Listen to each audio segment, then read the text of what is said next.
eis que te ponho hoje por cidade forte e por coluna de ferro. Aleluia! Olhando para o livro de Jeremias, nós vemos que Jeremias foi um homem usado para trazer o juízo sobre Israel. Foi usado para trazer o juízo sobre as tribos de Israel. Este homem pagou um grande preço por isso.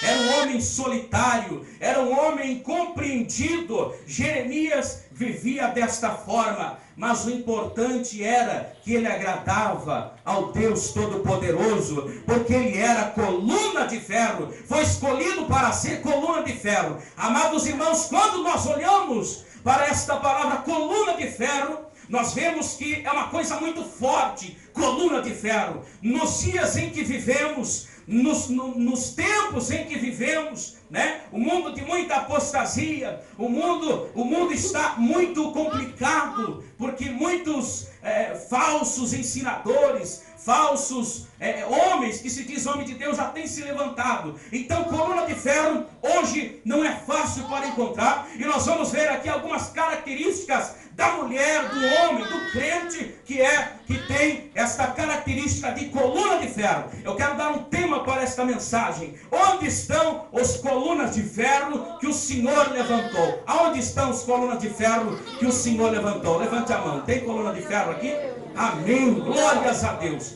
Amados irmãos, olhando para este texto, nós vemos que uma mulher dos filhos dos profetas procurou a Eliseu bastante aflita, bastante preocupada, porque os credores vieram até a sua casa para levar os seus 2 filhos como escravos. Segundo a lei mosaica, segundo a lei de Moisés, isto era legal. Na lei do país, o credor poderia vir, levar os filhos, levar um membro da família para servir durante 6 anos, e durante esse período certamente acontecia certos abusos, talvez a pessoa apanhasse, trabalhasse bastante, e esta mulher não estava preocupada à toa, esta mulher não estava preocupada por qualquer motivo, esta mulher estava preocupada com a sua família. Seu marido havia morrido, havia contraído muitas dívidas, morrendo, deixou aquela dívida e os credores vieram para cobrar. Nós queremos o nosso dinheiro. Onde é que está o nosso dinheiro? A senhora não tem para pagar? Muito bem, se a senhora não tiver dinheiro para pagar, nós vamos levar os seus filhos para serem nossos escravos.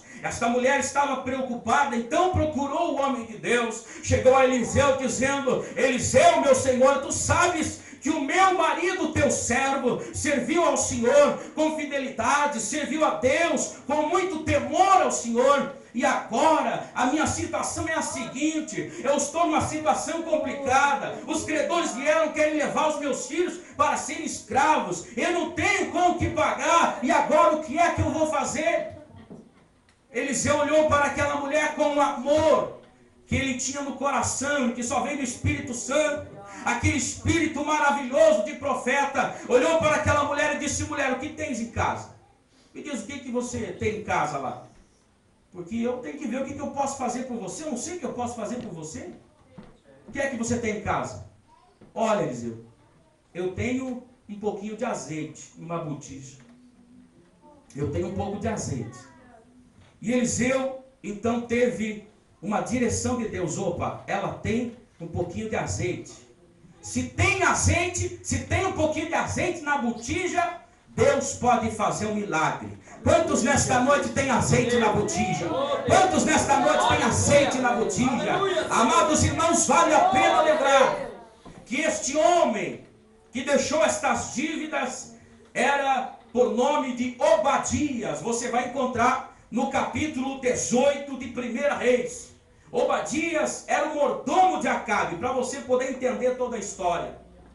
Obadias era o mordomo de Acabe, era o que administrava a casa, o palácio de Acabe. Acabe era o rei, esposo da rainha Jezabel, uma mulher que levantou ídolos, uma mulher que assassinou brutalmente os profetas.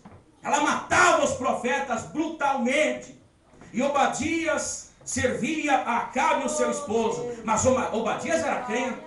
Obadias era temente a Deus. E o que Obadias fez? pegou os profetas, escondeu 50 numa cova, 50 em outra, e começou a sustentar a pão e água. Detalhe, o profeta Elias, nesta época, como os irmãos já conhecem, já ouviram algumas pessoas pregar, havia profetizado 3 anos e meio de seca. Não haverá chuva segundo a minha palavra. Não havia água. A fome era extrema naquela região. A fome era muito grande.